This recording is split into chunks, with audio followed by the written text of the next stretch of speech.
Onde é que está a verdadeira lâmpada de Deus? A lisa e real verdade.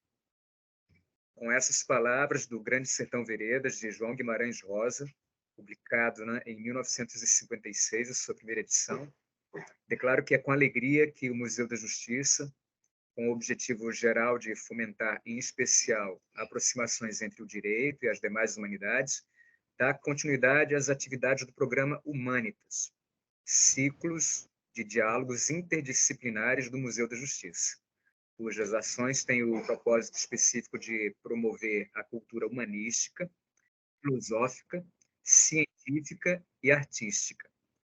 Nesta que é a 21ª edição, celebraremos o nascimento de João Guimarães Rosa, que ocorreu, aliás, a data é 27 de junho, então estamos próximos da data de aniversário de nascimento, né?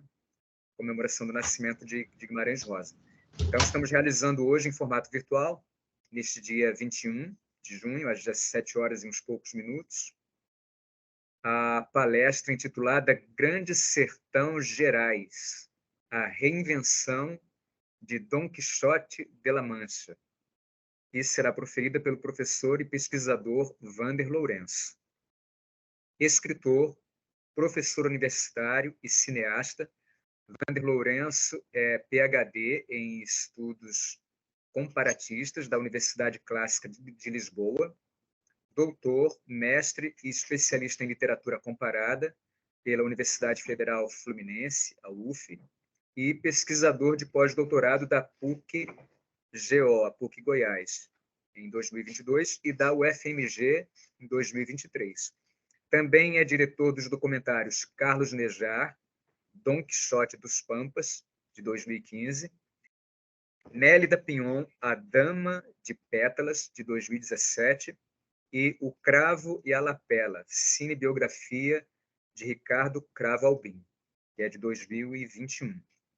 Além disso, é cronista do Jornal do Brasil, foi diretor adjunto do curso de Letras da Universidade Estácio de Sá, a UESA. O palestrante dividirá sua fala em duas partes. Primeira, Reinaldo, o Galaás pós-medieval de La Mancha. Parte 2, Diadorim, donzela guerreira ou cavaleiro jagunço. A abordagem explorará perspectivas de análise crítica acerca dessas narrativas incontornáveis dos séculos XVII e XX, respectivamente Dom Quixote de la Mancha, nascido em 1605, perdão, escrito, né? A obra escrita entre 1605 e 1615, de Miguel de Cervantes, e Grande Sertão Veredas, publicado em 1956, como já mencionei, de João Guimarães Rosa. Será abordada a prefiguração de Reinaldo de Adorim, jagunço do bando, de Joca Ramiro, em diálogo com a travessia pós-trovadoresca do fidalgo cinquentenário e andarilho, o Cavaleiro da Triste Figura. A palestra se desenvolverá no âmbito das concepções literárias proporcionadas por Cervantes e Rosa, estabelecendo uma revisão estética pelo viés da modernidade, com a publicação da obra símbolo do romanceiro espanhol, no tocante ao percurso da prosa de ficção ocidental, que desaguaria nas páginas do romance Epopeia, situado nos Gerais Roseanos. Após a palestra, o convidado será entrevistado e, na sequência, o público poderá conversar com o palestrante e ou lhe direcionar perguntas, ler trechos de uma das duas obras, seja do Dom Quixote, seja do Grande Sertão. Informo ainda que os ciclos humanitas eles objetivam difundir e realçar noções ético-humanísticas em apoio ao amplo esclarecimento sociopolítico imprescindível ao exercício democrático da cidadania.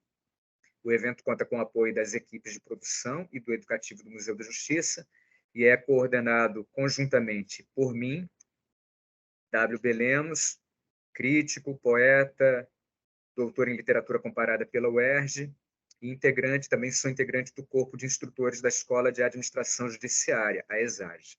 E também por Ricardo Vieira Lima, que infelizmente não pôde estar conosco hoje, poeta, crítico literário também, doutor em literatura brasileira pelo UFRJ e editor assistente da revista Fórum de Literatura Brasileira, periódico, né, da UFRJ, de literatura contemporânea, né, da UFRJ. Nesta edição, eu farei a mediação. Estamos aqui já com o nosso convidado, Wander Lourenço. Estendo as minhas boas-vindas, calorosas boas-vindas ao nosso convidado e a cada um de vocês presentes aqui conosco, à nossa audiência. Então, passo agora a palavra ao nosso convidado, Wander Lourenço. Boa tarde a todos. Inicio aqui a minha comunicação agradecendo o convite da diretora Ana Gado e do meu xará, Wander Lemos, para conversar um pouco sobre João Guimarães Rosa, esse grande autor, esse mestre das letras pátrias, esse autor do Grande Sertão Veredas, autor dessa obra-prima da literatura brasileira, uma obra inaugural. A minha travessia como pesquisador se inicia com uma minissérie, uma adaptação feita pela Rede Globo de televisão em 1985.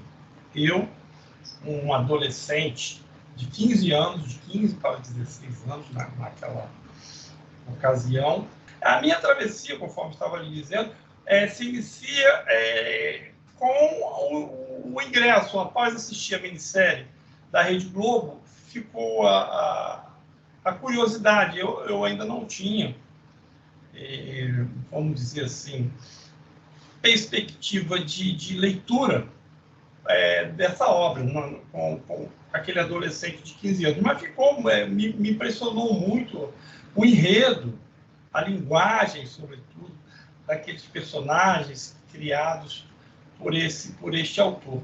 E poucos anos depois, eu consegui um exemplar e fui ler a obra.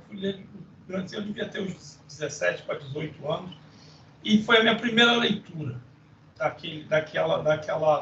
daquela obra difícil, árdua, né? Uma linguagem muito árdua, sobretudo para um jovem, para um adolescente, que não tinha aquele aparato intelectual para enfrentar o monólogo de Guimarães Rosa, o Grande Sertão Veredas. Então, eu comecei a perceber, nessa primeira impressão de leitura,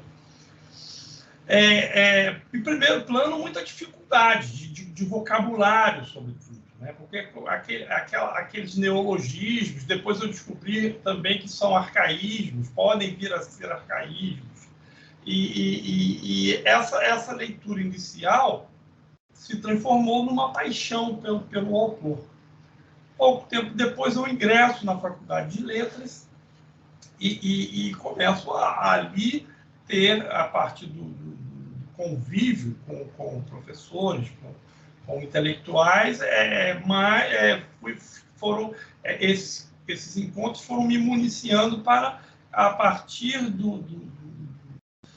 daquela primeira descoberta, vamos dizer assim, eu adentrar, porque esses dias eu estava ali, até uma dos motes da nossa conversa hoje, eu estava lendo um prefácio sobre o Dom Quixote de La Mancha, e o autor dizia que são vários Dom Quixotes para ele à medida que ele foi envelhecendo, que ele foi ganhando idade. E aí comigo também não foi diferente. A primeira leitura que se transforma nessa fascinação, que de certa forma até me prejudicou um pouco a minha escrita, porque aquela linguagem um pouco quase que surrealista do Grande Sertão, né? Um jovem, para mim, sobretudo a minha experiência, né? O caráter empírico comigo, foi um pouco problemática, porque a fluidez da discursividade que eu precisava, inclusive para fazer os trabalhos na universidade, isso foi um processo meio dificultoso, como diria o Guimarães Rosa. O que me ajudou muito a diluir essa linguagem entranhada no meu discurso foi a leitura dos jornais. Eu que sempre na biblioteca, eu era frequentador de... Hoje não sou mais, mas na minha juventude eu frequentei muitas bibliotecas, porque lá eu tinha acesso aos jornais e aos livros, né? Sobretudo aos livros. Então, eu comecei a ter esse contato com Guimarães Rosa. Quando eu terminei a graduação, fiz uma especialização em literatura brasileira.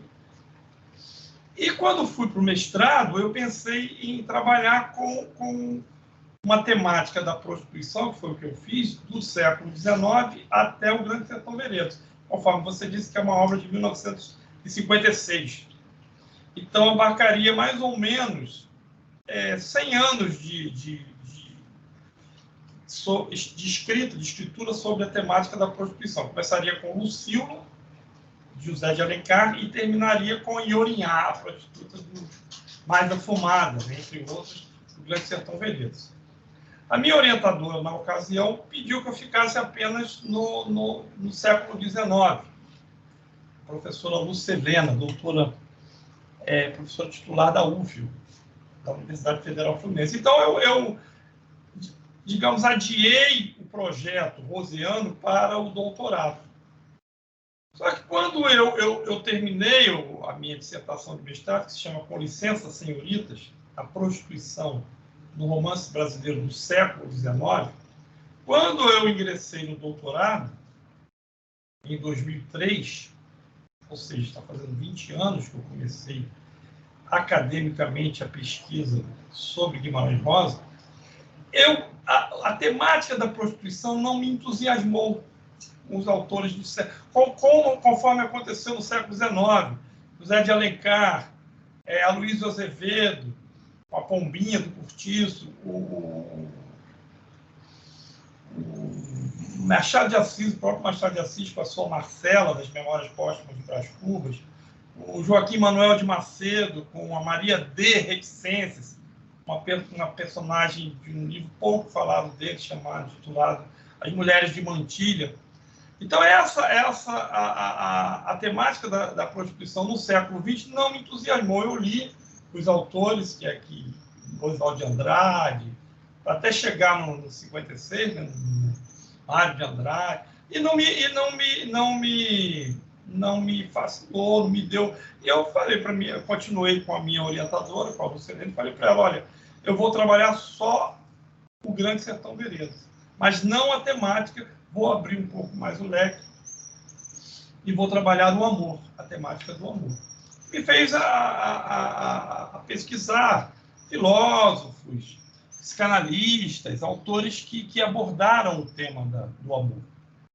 E saiu a tese que eu defendi em 2006 e fui dando continuidade por intermédio de alguns ensaios, alguns artigos que eu publiquei a respeito do autor, e isso começou curiosamente, eu receber convites para falar do Guimarães Rosa, a ponto de eu dizer, eu não quero mais falar desse autor, eu quero partir para outros estudos, mas não tive como. Nesses 20 anos que eu venho me debruçando sobre a pesquisa, o que me levou a Portugal, no pós-doutorado, conforme você mencionou no início, na pesquisa, a dar continuidade à pesquisa do doutorado sobre o Grande Sertão. Só que lá em Lisboa, eles não chamam na Universidade Clássica de Lisboa, eles não chamam de literatura comparada, eles chamam de estudos comparatistas. E como eu estava indo para a Península Ibérica, eu pensei, e não havia... Até poderia ter pensado, mas na época eu não pensei algum autor contemporâneo, né? Eu olhei para trás, porque até o Miyakoto escreveu agora um artigo falando da influência de Guimarães Rosa nos autores africanos de língua portuguesa, inclusive ele, né? No ensaio que ele escreveu, uma palestra que ele fez e publicou a sua fala. Mas eu olhei para trás e pensei em Don Quixote de La Mancha. Nós havíamos conversado, falou as referências, do Don Quixote em Grande Sertão Veredas, em Guimarães. O Don Quixote, na verdade, é uma referência para a ficção. É um divisor de águas da ficção universal, da ficção universal do Ocidente, né? A ficção ocidental.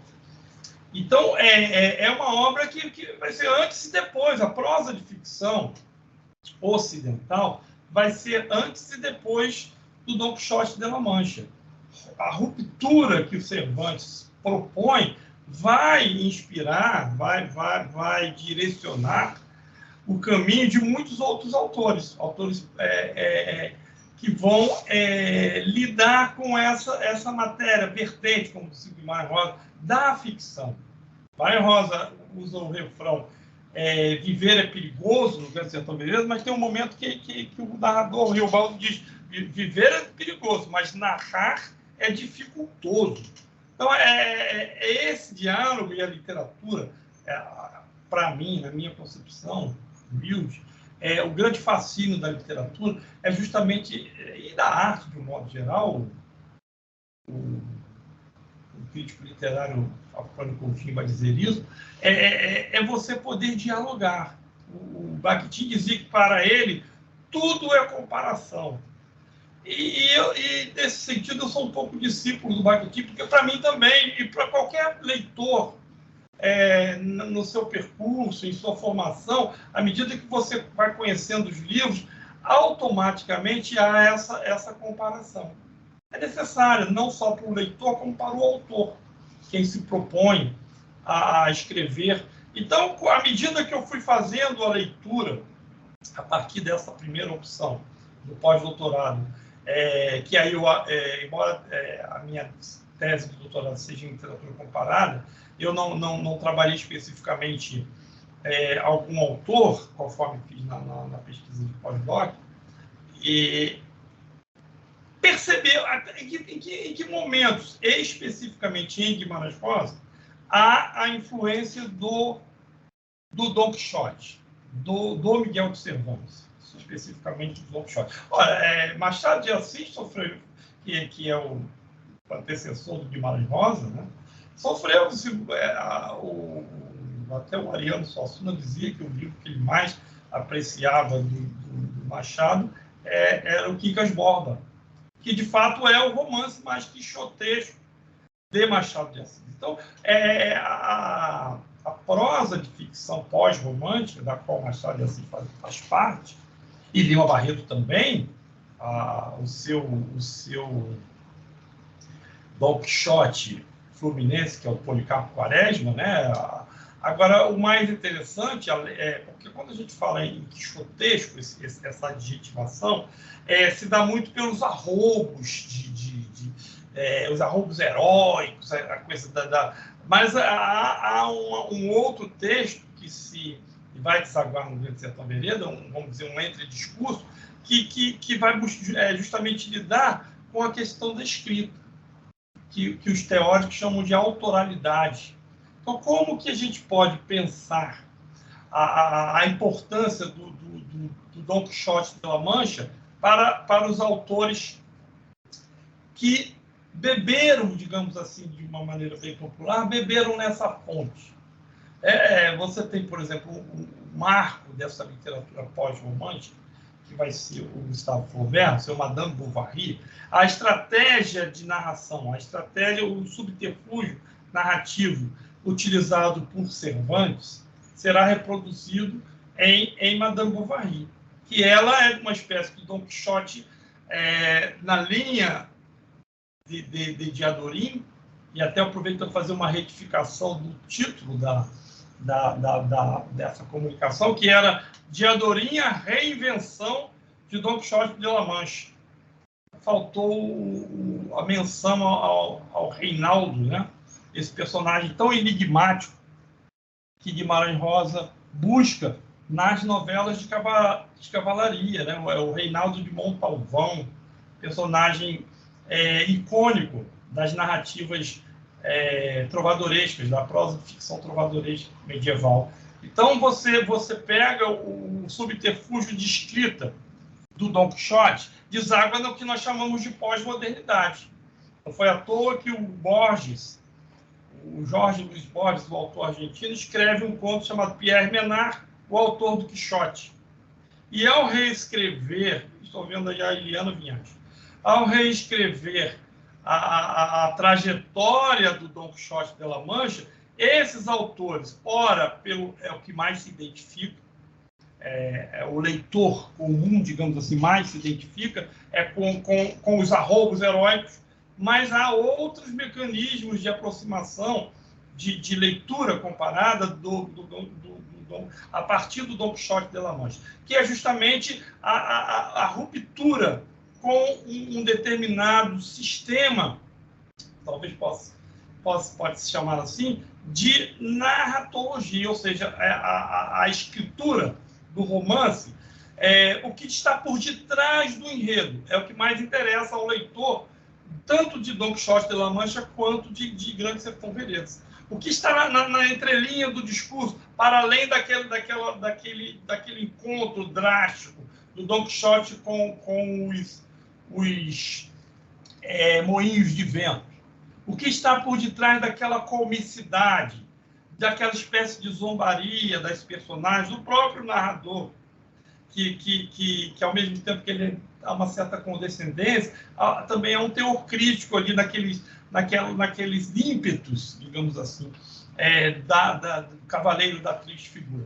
O que mais as pessoas veem nessa comparação do Quixote é isso, mas e o que está por detrás, o que é mais interessante, que é os rumos, que vem a ser os rumos da prosa de ficção ocidental. Por quê? Se nós pensarmos que Dom Quixote vai desestabilizar, vai se propor a desestabilizar a narrativa que era contundente e recorrente no período medieval, a prosa de ficção se restringia europeia, se restringia às novelas de cavalaria.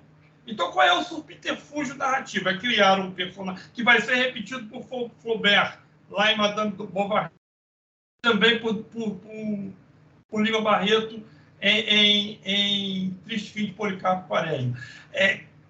Cervantes cria uma personagem que, de tanto consumir aquela leitura das novelas de cavalaria, ele se sente um cavaleiro medieval fora de sua época e parte para as aventuras. E aí entram a comicidade, o ridículo das situações de encontro das personagens, ou com seu fiel escudeiro, a própria a maneira de acoplar o sobrenome, né, de La Mancha, era uma prática, uma prédica dos cavaleiros medievais. Então, ao transformar esse ridículo, essa comicidade, em proposta de desestabilização da narrativa ocidental, ali ele é o que mais interessa ao leitor, que eu chamo nas minhas crônicas, ao leitor com letra maiúscula. Uma vez um aluno meu da UF falou assim para mim: você está querendo justificar, eu estava dando uma aula sobre Iracema, indianismo e tal, você quer justificar uma obra ruim? Dom Quixote de La Mancha não precisa de explicação. Claro que precisa. Todas as obras precisam. Para ler literatura, precisa de uma orientação. Porque senão você vai se restringir ao enredo, à história do livro. Mas o que está por detrás deste enredo é o que mais fascina. As menções, os acenos simbólicos entre uma obra e outra. E Dom Quixote vai proporcionar aos autores esse subterfúgio de narração, que a começar pelos manuscritos árabes encontrados, né, que contêm a história do Dom Quixote, do cavaleiro da triste figura. Esse subterfúgio, hoje, se você atentar para a literatura chamada de pós-moderna, esse subterfúgio é reutilizado com muita frequência. Então, e quando nós, agora, chegando ao nosso Grande Sertão Veredas, onde é que a gente pode observar essas proximidades, essas aproximações entre o clássico da literatura ocidental e o romance brasileiro, também clássico na nossa esfera geográfica, demográfica, um pouco além demograficamente pensando, porque o Grande Sertão já tem uma certa penetração em outros países.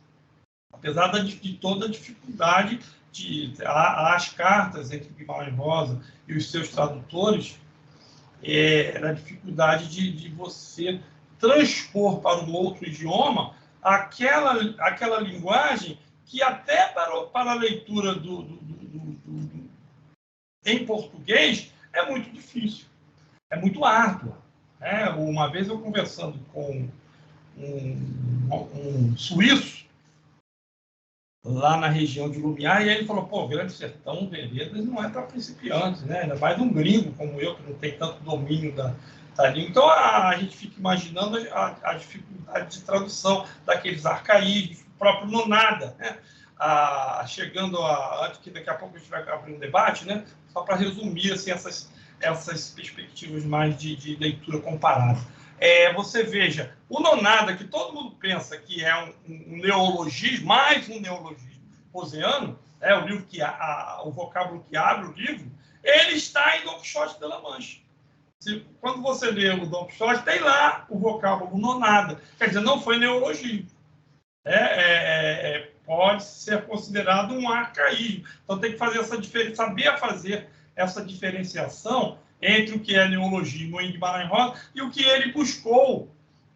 Você falou dessa viagem, né? O Guimarães Rosa ele sai de Cordesburgo, até uma biografia que alguém fez chegar a mim, de um primo do Guimarães Rosa.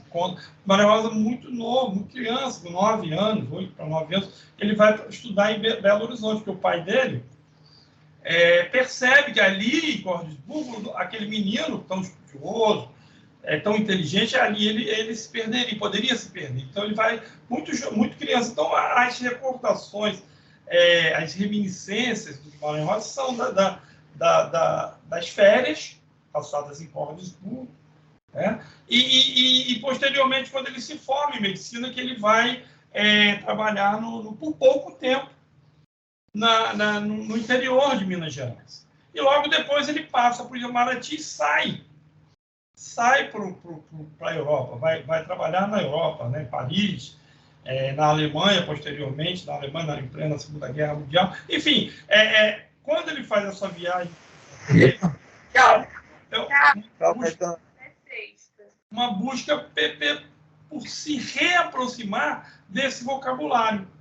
Então, quando a gente pensa numa literatura comparativa, a partir do vocábulo nonado, você tem a questão dos cavaleiros, né? Os jagunços, que também são cavaleiros andantes. Ali é primeiro, mas isso você também tem, você vai encontrar lá, Guimarães Rosa também vai beber na fonte do Guerra e Paz, do Tolstói.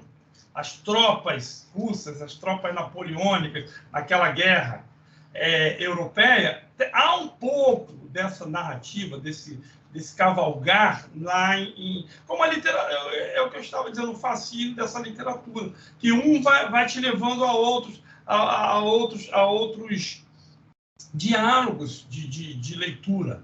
Então você tem em Don Quixote as personagens, que eu fiz a retificação do título, de Adorim, e o Riobaldo não é ninguém menciona.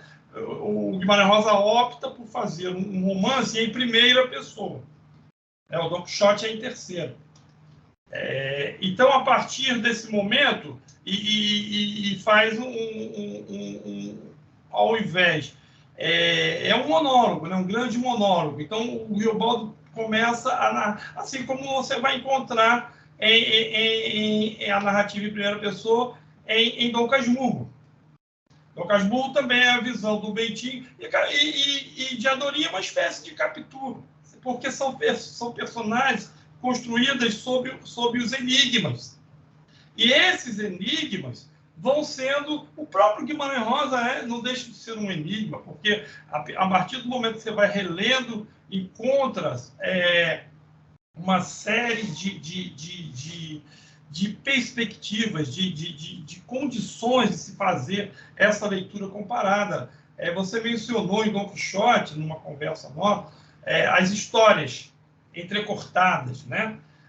Você tem no Grande Sertão também, e uma muito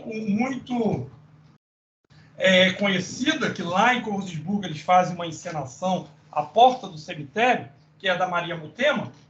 A Maria Mutema ele não tira nem do Quixote, ele vai tirar do Goethe, no William Mester. Em William Mester há um conto, né, que Maria Mutema é um conto dentro que não é nem contado, não é nem narrado pelo Riobaldo, é narrado por um dos jagunços. Quem vai fazer a menção dessa, que já se disse, em Grande Sertão há uma espécie de estudo da maldade humana. Várias personagens, em vários momentos da narração, você encontra alusões à maldade humana. O próprio Hermógenes, né, que é essa figura tão maligna, o Pactário Hermógenes, que vem de Hermes, aquele da mitologia grega, aquele que conduz a morte, aquele personagem que você encontra com o mesmo nome em Platão, nos diálogos platônicos, que era o filósofo preferido do Guimarães Rosa, por sinal, você encontra a mesma nomenclatura, ou seja, ele tirou, assim como ele tira o Reinaldo do Reinaldo de Montalvão, ele também tira o Hermógenes lá dos diálogos platônicos. Então você vê Diadorim, que é uma prefiguração de Don Quixote de La Mancha, a partir do momento que esses personagens se recriam por conta própria. Don Quixote, a razão é a leitura. Diadorim, por ser um enigma, não se diz. As pessoas podem até tentar especular. Uma vez, na minha defesa de doutorado, uma professora disse que o pai a obrigou. Não há nenhuma menção disso, desse travestimento de Diadorim. A narração não nos dá essa informação. Então, a partir daí, incita a curiosidade, e a curiosidade leva ao equívoco, de dizer que, agora, pode-se imaginar, né? É diferente, porque dela ter se travestido de homem, por conta, em razão da diversidade, daquela ambiência do jagunço. O pai dela, Joca Ramiro, que era o grande chefe político do jagunço, não a obrigou, mas imagina-se, ela até diz numa passagem do livro, a mulher é muito infeliz. Mas não se justifica você ficar fazendo afirmações que não condizem com o que nós temos de material de pesquisa, que é a narrativa. Apesar dessa narrativa nos levar a outras leituras, o que é natural, em literatura e em arte. Outros diálogos. Então, aí você tem o Leonardo Arroyo, que é um crítico muito respeitado, por sinal, você é um homem de literatura também. O que ele diz? Diadorim é a donzela guerreira das novelas de cavalaria. Sim, mas a figura do Reinaldo Diadorim vem a ser tão enigmática que nem se sabe sequer se Diadorim era virgem. Porque ela teve o tal Leopoldo, que era... E além desse travestimento, agora me acordei de uma coisa também que aproxima Diadorim do Don Quixote, além dessa mudança, né, em seu percurso, Diadorim, em Don Quixote você vê, conforme disse lá no início, uma certa zombaria das personagens, né, pela loucura do Don Quixote. E Diadorim era pela questão da sexualidade. Havia uma certa... um certo disse-me-diz de que Reinaldo seria homossexual, quando de fato ele era uma mulher. Então, primeiro porque ele não se permitia ao deleite com as prostitutas e com as mulheres estupradas pelos sertanejos. O Eovaldo mesmo confessa ter estuprado 2 mulheres. E Diadorim, aí faz a narrativa, o Eovaldo faz uma alusão ao Joãozinho Bem, que é o personagem lá do Sagarana, da Olha Verde de Augusto Batrago, que também não se relaciona a dizer que mulher enfraquecia o espírito. Então, Diadorim, ela também sofre, hoje chamaria de bullying, né? Aí, quando o Riobaldo, um jagunço meio malicioso, percebe que eles estavam muito amigos, muito próximos, um jagunço diz assim para o Riobaldo: olha, Reinaldo gosta muito de sofrer por amizade, né? Quando o Leopoldo morreu, o Leopoldo era um tio do Reinaldo. Portanto, sabia que Diadorim era uma mulher. Era irmão de Joca Ramiro. Quando o Leopoldo morreu, Reinaldo quase morreu junto. E aí o que acontece? Riobaldo fica com a pulga atrás da orelha, ele vai perguntar a Diadorim. E a Diadorim, com uma certa disfarçatez, fala: até nisso foram comentar contigo, meio que risonhamente. Ela que não ri, ela que é de uma seriedade, né, odiosa, por conta, sobretudo, do que vai acontecer posteriormente, o assassínio, a traição do Joca Ramiro por Hermógenes e por Ricardão, que eram 2 lugares-tenentes, né, eram 2 cabos de guerrilha ali, daquelas subtropas que se formavam do jagunço sob a égide do Joca Ramiro. Então, a partir dali, ela cria um projeto de vingança. E aí, mas não quer a chefia. Ela não tem aquela ambição de conduzir. Só numa ocasião que ela faz a condução sorrateiramente. Mas num momento digamos, de aflição, quando o Riobaldo renega a chefia após a morte do Medeiro Vaz, ela diz: então, Riobaldo, você não. Ele não queria ser comandado pelo Reinaldo. E indica o Marcelino Pampa. Aí a narrativa sofre um revés, ela passa a ficar bastante tediosa, porque o Marcelino Pampa não tinha força para vingar a morte de Joca Ramiro, há uma certa agonia do Diadorim, até que volta ao sertão o Zé Bebelo, que você mencionou, né? Essa personagem tão interessante, tão estimada por Riobaldo. E acho que depois você vai fazer algumas perguntas sobre o Zé Bebelo, né? Eu não sei se eu posso parar aqui, depois a gente entra pelo debate, aí você que me diga, me oriente, né? Como diria o... Agora, uma coisa muito próxima também da narrativa do Dom Quixote e do Sertão extrapola a ideia da ficção, porque se você ler as notas que precedem o Dom Quixote de La Mancha, o autor ele transfere a doutoração, assuma a doutoração que o Riobaldo diz do seu hóspede, eu chamo de hóspede ouvinte, ou hóspede leitor, né? Porque é aquele sujeito que, por um jogo de retórica, ele vai visitar o Riobaldo em uma de suas fazendas. E ele diz: você com essa sua... Então eu digo para você com essa sua suma doutoração, Wander, me oriente aí o que a gente faz. O que fazemos?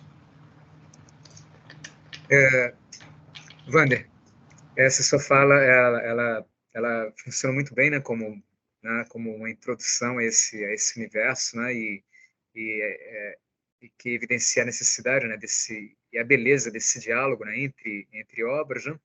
Nós temos aqui em torno de 40 e poucos minutos. Se você quiser, se você não necessitar de mais algum tempo para, né, ou quiser acrescentar algo mais, a gente pode começar com essa conversa mesmo, essa entrevista, conversa, e a audiência também pode participar com comentários, também pode fazer perguntas, se for o caso, se desejar. também pode ler trechos, né? Eu também, em algum momento aqui, eu vou pedir para o Wander também ler trechos da preferência dele. Se você desejar, a gente já pode começar agora a entrevista, se você achar que é adequado, né? Podemos. Você já tocou em alguns pontos, assim, a gente vai, você pode ir explorando um pouco mais. Então, eu preparei aqui algumas perguntas e, em função da sua proposta, né, em torno das ideias que você apresentou, né, para a palestra, né, o tema e a ementa, né? Então, eu começaria perguntando, né, você já falou um pouco sobre isso, né, mas você pode desenvolver, se desejar, pensando no seguinte, ó, explorando aproximações entre o Grande Sertão e Dom Quixote. Eu gostaria de saber o que você nos diria um pouco mais, então, sobre o Zé Bebelo, né, o próprio Zé Bebelo como um possível cavaleiro da triste figura, né, só que sertanejo, em função daqueles ideais dele de justiça, de propagação da justiça, e em função da prática dele, que era uma prática cavaleiresca e cavalheiresca também, né? E também, se você puder falar um pouco, né, nesse sentido também, o que você nos diria de Joca Ramiro como um nobre senhor cavaleiro, né? A exemplo dos personagens que aparecem tanto no Dom Quixote como nos romances de cavalaria. Essa seria a primeira provocação, digamos assim, a primeira pergunta. O Zé Bebelo, né? Vamos pensar, né, nessa figura. O Zé Bebelo veio de Goiás. Né? O romance, o Grande Sertão Veredas, territorialmente, ele se passa no norte de Minas. Eu tenho um amigo que é de Diamantina, e eu, conversando com ele, que é psicanalista, inclusive, eu falei para ele, engraçado, o Guimarães Rosa ele não menciona as cidades históricas mineiras. Ele fala do Jequitinhonha, de Araçuaí, mas não fala de Diamantina, não sei por quê. É um mistério, né? Então, o romance se passa no norte de Minas, naquele vale do Jequitinhonha, naquela região ali que vai fazer fronteira com Goiás e com a Bahia. Então, geograficamente, o Grande Sertão circunda essa região.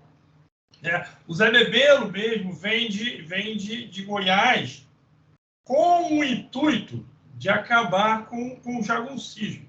Jagunçismo este que, em Minas Gerais, não havia tradição. Então, o Guimarães Rosa ele reverte a história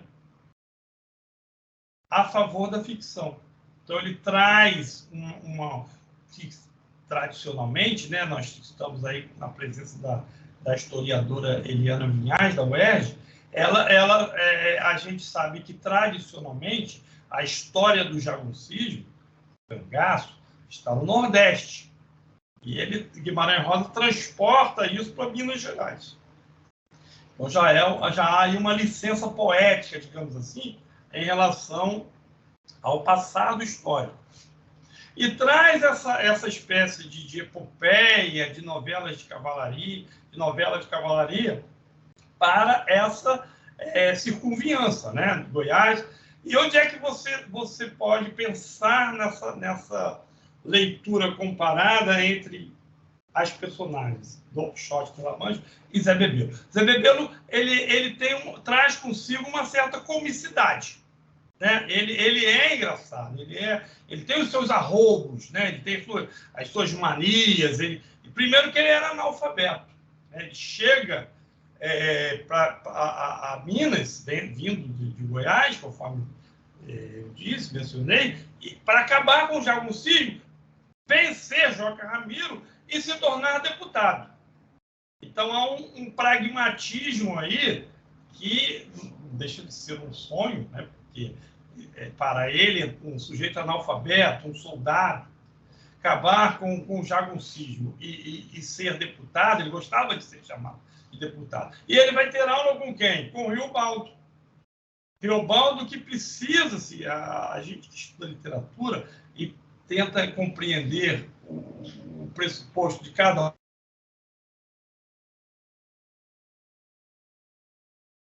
Tem a questão da verossimilhança. Alguns críticos do Guimarães Rosa, como é que pode um jagunço fazer tantas menções, tantas indagações, questionamentos metafísicos? Riobaldo, justifica-se essa sapiência digamos assim, do Riobaldo, por conta dele ter estudado. Ele diz que estudou latim e geografia, porque era filho do Solorico Mendes, um fazendeiro, filho bastardo, né? Então teve o pai, a figura paterna, teve essa preocupação de matriculá-lo numa escola, e ele lá conhece, tem o seu primeiro namorico, e depois, quando o Zé Bebelo aparece procurando algum conhecimento, que ele era muito inteligente, mas não tinha a educação canônica, né? Que nem o Riobaldo tinha, era precário também, mas o mais ilustrado, quando ele chega na escola, o aluno, o discípulo mais... o Riobaldo. Então, o Riobaldo é indicado e ele começa na história como membro do bando de Zé Bebelo, ainda que fosse apenas o professor, que é o primeiro codinome do Riobaldo. O professor, ele é o professor.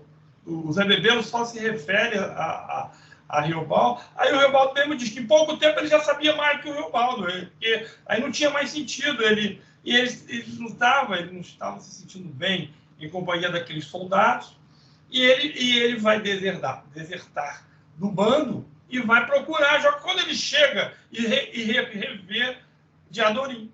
Aí é aquela questão que a gente estava conversando lá no meio da nossa comunicação. É a única pista, digamos assim, que a narrativa nos dá, que aos 13 anos de idade, aproximadamente, Reinaldo Diadorim, Maria Deodorina, né? Reinaldo vem da época, que depois se desdobra da França, da Itália, o Reinaldo de Montalvão. Mas o Deodorina, é Maria Deodorina, que vem do Deodoro da Fonseca. Então, ali a gente já sabe que aos 13 anos, ou seja, no início mais ou menos no início de sua adolescência, Reinaldo já Diadorim, Maria Deodorina Bettencourt, Marins, que é o sobrenome, já era Reinaldo, só que ele não sabia o nome, e ele chama de menino, menino com letra maiúscula. Então, quando ele chega, havia uma certa suspeita, porque ele diz, ali reata uma amizade, mas uma amizade que lá naquele encontro entre os meninos, eles fazem a travessia, e Riobaldo não sabia nadar, embora pedisse esmola ali à beira-rio, né? Ele não sabia. Aí o Diadorim carece de ter coragem, e Riobaldo diz assim, mas o meu medo não era do rio, meu medo era do sentimento que ele passou a nutrir por Diadorim. Tanto que quando há o julgamento de Zé Bebelo, ele vem lutar, perde e é capturado com vida. E Riobaldo grita, né? Diz, olha, ele inventa, porque ele gostava, ele tinha uma estima por Zé Bebelo. Joca Ramiro quer esse homem vivo. Joca Ramiro quer esse homem. Quer dizer, aí depois ele se arrepende. Ele fala, meu Deus, era melhor ter matado, porque já pensou se chega lá, os caras, o Hermógenes começa a judiar. E o Zé Bebelo exige. E aí ele é quixotejo. Os seus trejeitos, os seus malabares verbais, ele exige um julgamento. Ora, coisa mais sem lógica, jagunço, um dos jagunços fala, não sei se é o João Gonhar, eu não lembro qual mais dele, mas acho que é o João Gonhar. Diz assim, nós não temos prisão. Como é que a gente vai julgar esse homem? Vai levar para prender? A gente não prende. Aí o outro, um dos jagunços fala assim, não, vem perder, eu solto. É uma página belíssima da linguística. Cada discurso, cada construção dialógica, o ponto de vista... E os dois, que são considerados como voto vencido, o Hermógenes e o Ricardão, são justamente aqueles que vão... porque dá um empate técnico. João Gonhar e um outro chefe de jagunço, agora do jagunço me fugiu o nome, não sei se você se recorda, votam pela soltura, manda ele voltar. E aí fica um empate de Ricardão e e Hermógenes volta pela morte. Não, morreu. Perdeu, tem que morrer. Não, então, eu acho que até o Hermógenes que diz, nós não temos prisão, então temos que matar, não podemos carregar preso o prisioneiro. Aí o Joaquim Ramiro dá um voto de Minerva e diz, olha, eu vou te dar uma sentença, você só pode voltar para o sertão quando eu não estiver mais aqui, o sertão não estiver sob minha jurisdição. Esse território não estiver... E de fato, ele volta, né? E volta e muda a história do livro. O ritmo narrativo passa a ser outro quando Zé Bebelo assume. Ele diz para o Riobaldo, eu só sei ser chefe.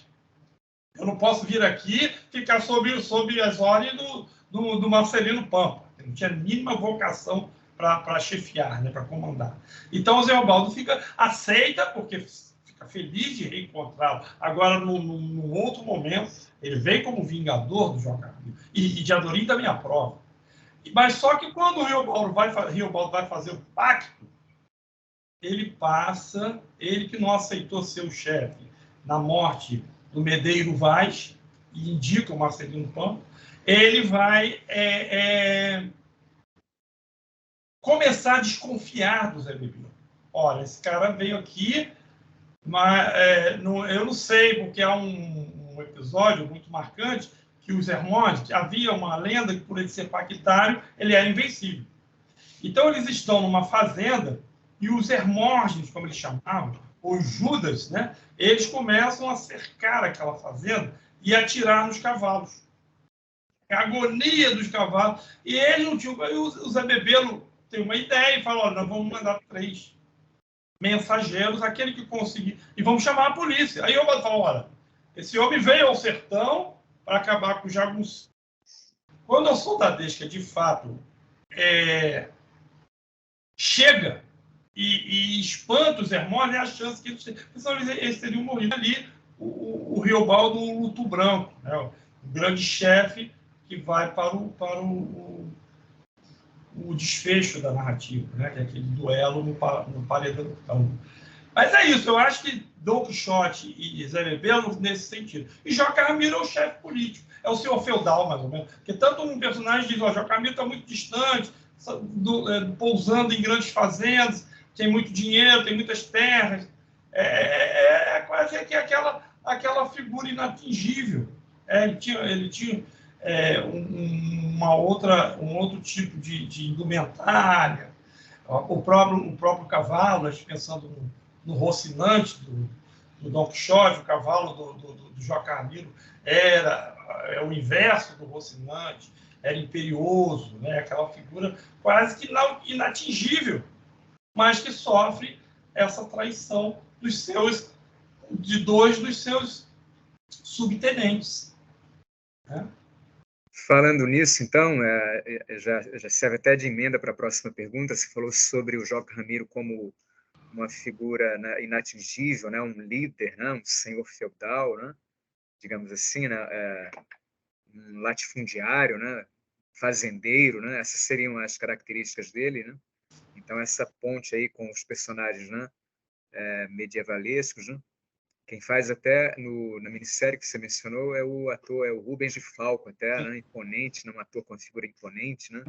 Eu me lembro dele montado num belíssimo cavalo branco, né, um cavalo diferente, né? E então, em função disso, né, você falou sobre essa figura, né, parece uma figura de sonho, né?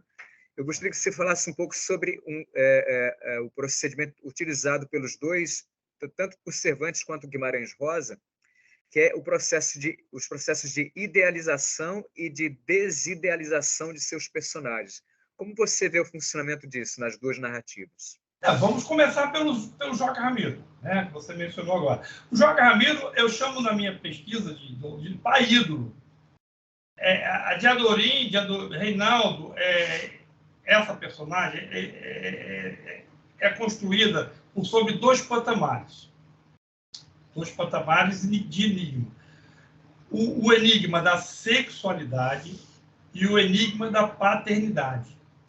Ninguém, poucos, a não ser alguns chefes, subchefes, e o Leopoldo, que era irmão de Joaquim Ramiro, as pessoas, os jagunços não sabiam que ela era herdeira, ela era filha de Joaquim Ramiro, filha de Joaquim Ramiro.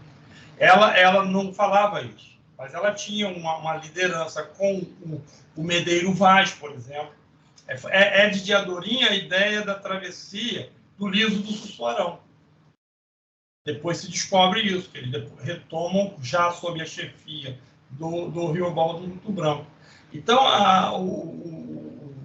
essa idealização vem por parte do personagem para com a figura paterna. Né? A narrativa, se você lê com atenção, poucas menções. Há poucas menções ao Joca Ramiro.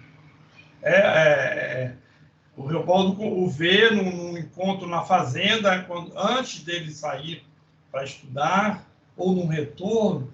Muito jovenzinho, ele vê os jagunços todos, inclusive o Hermógenes, ele diz depois, vai dizer depois, que causa uma certa repugnância, que é feito na minissérie, você lembra, pelo nosso Tarcísio Meira, né?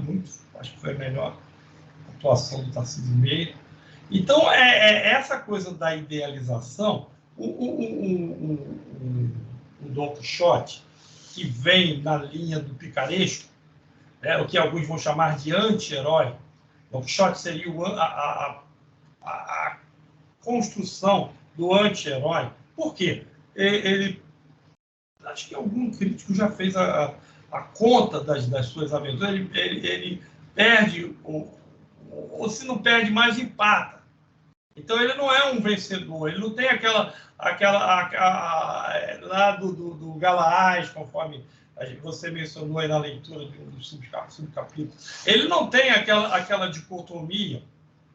Por isso já vem da influência da própria Espanha, né? Ele bebe na fonte da própria narrativa espanhola, o Cervantes. O Don Quixote, a sua própria descrição física do Don Quixote, ele é de heróico. Ele é o anti-herói para alguns. Ainda que a linha que se segue nesses autores que buscam as referências do Quixote, eles são heróis. Então, é aquela velha discussão. A concepção heróica de determinado período, a concepção heróica na Grécia Antiga, a concepção heróica na Idade Média, essa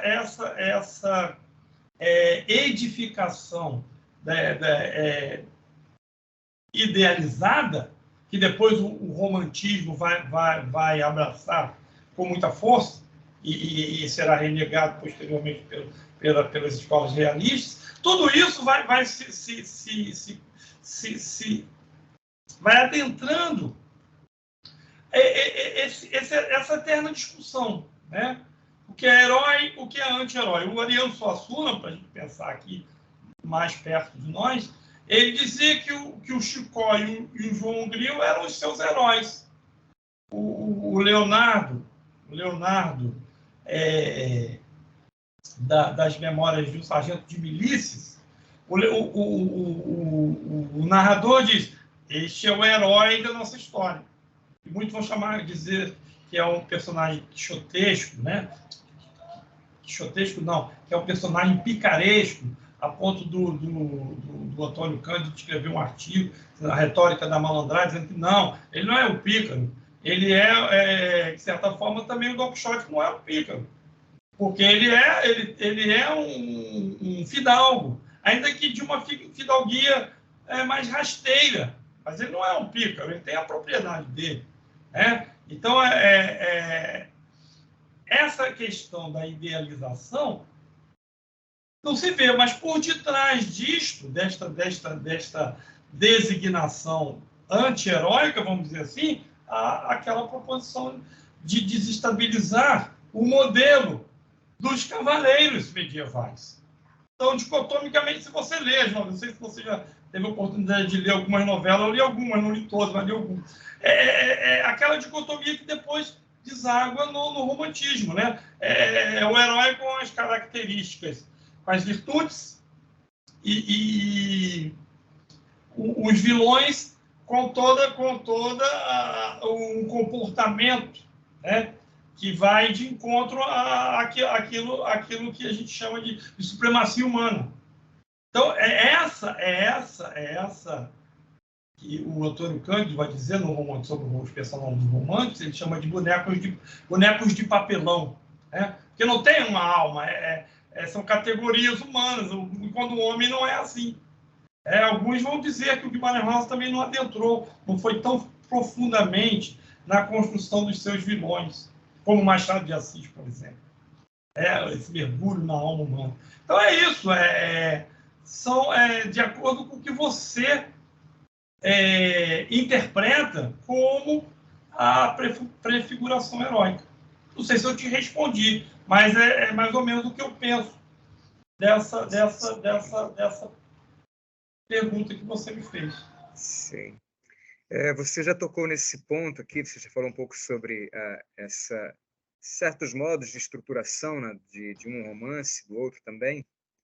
Eu pediria que você falasse um pouco mais sobre isso, sobre o modo como, tanto no Cervantes quanto no Rosa, como os causos vão entremeando a narrativa e também, em alguma forma, servem à sua construção, tanto de uma quanto da outra obra, né? As histórias paralelas, né? O Don Quixote é repleta de histórias paralelas, né? Você tem ali uma gama de discursos que se interpõem no Grande Sertão Veredas, com a exceção da história de Maria Mutema. Você lembra também na minissérie, quem fez foi a Ioná Magalhães, que é aquela mulher. É a única narrativa, porque há essa diferença muito, muito crucial, né? Uma narrativa, o Don Quixote, é em terceira pessoa, e o Grande Sertão Veredas em primeira pessoa. A narração é em primeira pessoa. Então, a grande parte das histórias narradas são trazidas pelo próprio Riobaldo, com exceção de Maria Mutema. E em Don Quixote, talvez, e lá também no William Master, que é de onde ele puxa, não é idêntica, mas se você ler, quando for ler o William Master do Goethe, você vai ver que dali dá para perceber que o Guimarães Rosa pensou a história de Maria Mutema naquela muito se fala da influência do Fausto, por conta do pacto com o Demo. Né? A leitura imediata que se faz é Fausto, ou o Doutor Fausto, de Thomas Mann, mas esquecem que o Guimarães Rosa era um grande leitor de Goethe e vai buscar nessa micro-história, nesse ponto, dentro da narração, a Maria Mutema ela também vem naquilo que eu disse sobre o estudo da maldade humana. Ela é uma mulher que não frequenta a igreja, vive a sua vida pacatamente, até que o marido morre. O marido morreu, ela passa a virar beata. Todos os dias está lá Maria Mutema na igreja. E depois se descobre, o padre morre, ela confessa que estava apaixonada.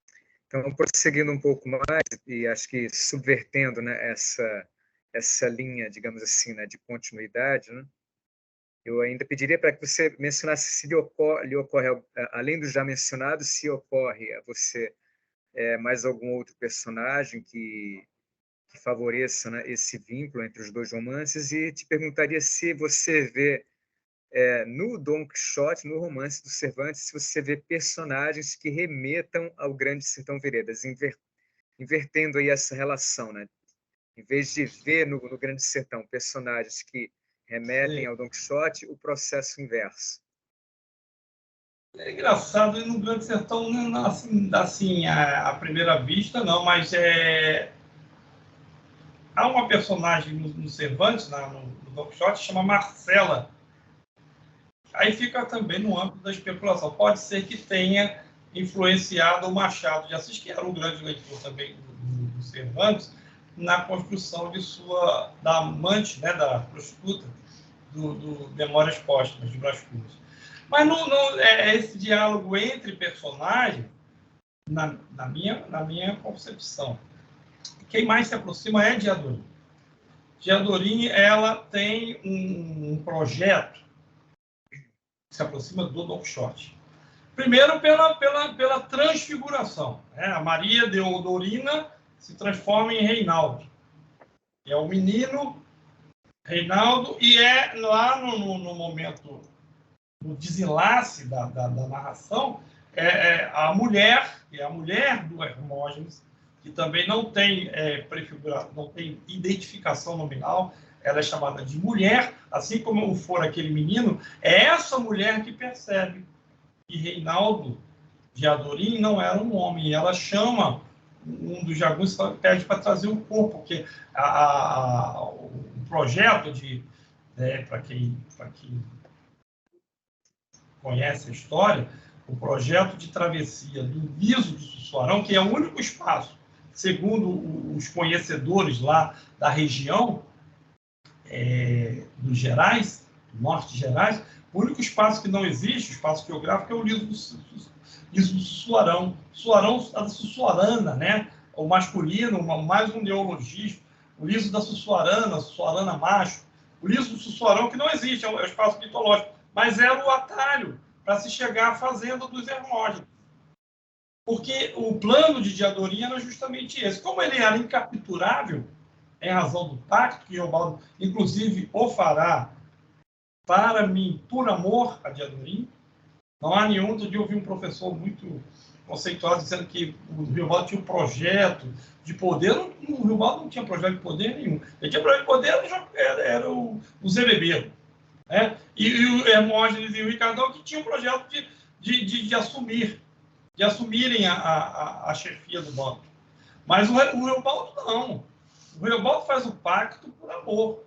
Então, o plano de Diadorim era ele estar à altura do Hermógenes para vencê-lo, e Diadorim, ele não tinha a mínima ideia de que Diadorim fosse uma mulher, mas ele criava perspectivas. Tem um episódio da Sonhice, que até eu fiz uma música com a Maria com esse título, que ele tem um sonho que Diadorim passou por debaixo das 7 cores do arco-íris e virou mulher. Aí ele pergunta certa feita para Diadorim: o Reinaldo, você não teria uma irmã para que eu pudesse me casar com ela e você viesse morar? E Diadorim, com toda a sutileza feminina, vai contornando as situações. Inclusive pede a ele, a Reobaldo, que não se deitasse mais com as mulheres da vida. E tem a Iorinhá, né, a história clássica da Iorinhá, que é aí que se revela o segredo de paternidade, porque Reinaldo de Adorim percebe que Reobaldo se encantou com a prostituta Iorinhá, que é uma supressão do vocábulo senhorinha. Né? Então, quando Diadorim percebe que Reinaldo estava meio que encantado com aquela prostituta, Reinaldo decide matar a mãe dela, a feiticeira Ana Duzusa, sob o pretexto de que Bedeiro Vaz havia lido a sorte, consultado a sorte com a feiticeira, e ela poderia acontecer dos Hermógenes surgirem e ela delatá-los. Quer dizer, um pretexto que Diadorim queria para matar a velha e matar a prostituta. A prostitutriz, como diz o Reobaldo, né? Mais um neologismo rosiano. Então, o segredo de Diadorim da sexualidade se dá ali, porque Reobaldo diz para ele: se você tocar um dedo nessa feiticeira, eu desertei do bando e você nunca mais, não, vai ter notícias minhas. Aí o Reinaldo vira para o Reobaldo e diz: olha, você não pode desertar porque joga Ramiro na meu pai. E esse projeto de vingança se refere à questão consanguínea. E Reobaldo então cede e fica ao lado dela. Mas ela também não mata a Iorinhá. Iorinhá que está no outro livro, né? Iorinhá, há uma passagem do Corpo de Baile que um personagem encontra Iorinhá a caminho de não sei onde. Então, é essa questão. A sexualidade se revela com o duelo, porque ao atravessar o liso do Sussuarão, que mentor intelectual desse plano, é Reinaldo de Adorim. Então, quando eles, enfim, Riobaldo já pactário, tendo expulsado o Zé Bebelo, ele resolve retomar. Não há nenhuma menção na narrativa de Adorim que tem induzido a isto, mas eles atravessam, conseguem, há uma cena de antropofagia, que eles comem um homem, imaginando que é um macaco, e Reinaldo poupa de Adorim não comeu, mas todos comeram, enfim, eles conseguem capturar a mulher, e forçam o Hermógenes ao duelo final. Nesse duelo final, Riobaldo tem uma espécie de desmaio, já até de coisas que é um ataque epilético, não sei, a narrativa é bem obscura, bem emblemática nesse momento. Ele sai de cena e Reinaldo vai para o duelo a punhal com Hermógenes para vingar o João Caramilo. E os dois se matam, e a mulher do Hermógenes manda chamar, trazer e tira a roupa, e quando o Riobaldo... É a cena mais impactante do livro, né?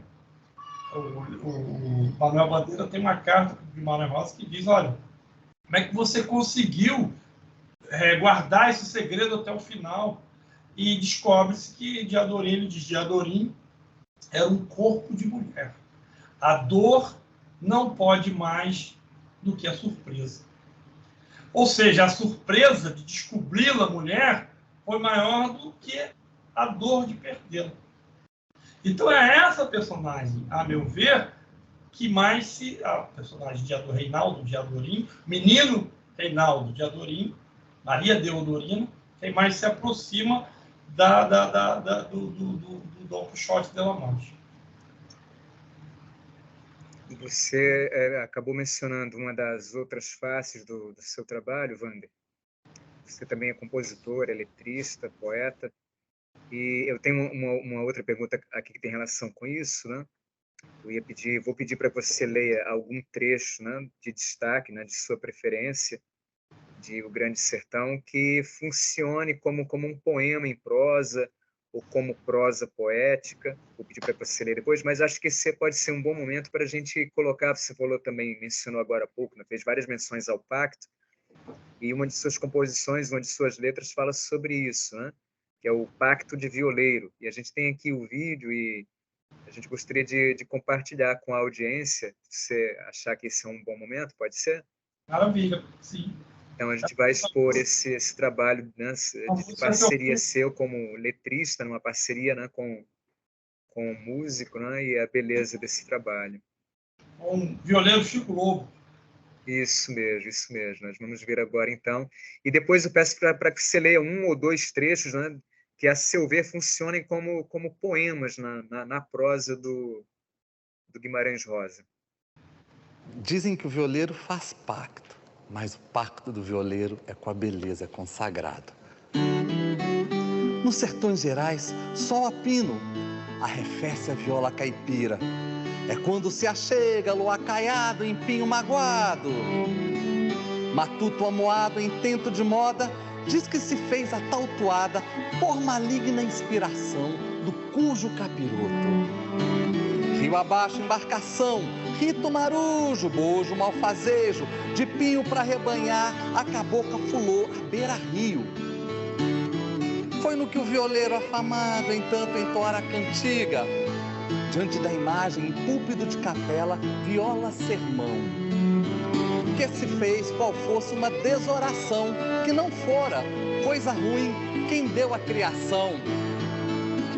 A violada era de Deus, plateia abismada, pois se rezaria com Ave Maria, de modo que da prece fez-se a cantiga clamei. Em refrão de ciranda, o rito de pregação cantadeiro, que pelo altar-mor santificou-se, catira a moda caipira. Deus me guarde em cantoria, das sinas em preito de moda. Trovas catira em desromaria, da ciranda entoada em roda, do chão de terra, da sesmaria. Com a vossa viola encantada, cantador que se deslumia, em dorso de cantiga rimada, com verbo que se principia, aonde se finda toda toada. Cantador, glosa desagonia, peito oração, por voz ritmada, moda ao redor da estrela guia, que se inscreve em alvorada, com mãos de viola em fidalguia.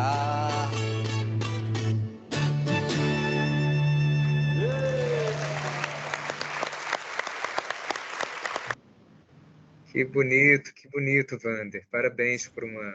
Saudade do Rolando Boldrin, né? Já sim. Você gostaria de falar um pouquinho sobre essa parceria, como foi? Nós fizemos, eu e o Chico Lobo, um CD chamado Sagração, que saiu pela Quarup, pela gravadora Quarup de São Paulo.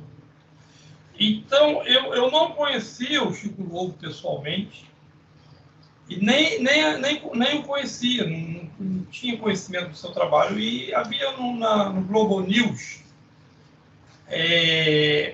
um programa chamado Sarau, que era do Chico Pinheiro, outro Chico. E o Chico apresentava os artistas de Minas num desses programas, e dava lá o Chico Lobo. Eu falei, pô, esse cara... Eu, quando vi a apresentação dele, o Pedro Bial, o Chico Pinheiro, tratando com muita reverência pelo seu trabalho, o Chico já tem muitos anos de estrada, está fazendo 60 anos, inclusive, de idade agora, em 2023. E aí eu falei, pô, a minha pesquisa é sobre a linguagem rosiana. Eu não sou músico, eu não toco nenhum instrumento, e havia feito um trabalho já com o compositor Amarildo Silva, mineiro também, do Cambada Mineiro, do grupo Cambada Mineiro. E nós fizemos um CD chamado Mariana, em cima dos trabalhos, porque Guimarães Rosa e Cervantes são os dois autores, aí mais uma curiosidade, são os dois autores mais adaptados por outras artes. Você vê nas artes plásticas, Cervantes numa ambiência de maior alcance.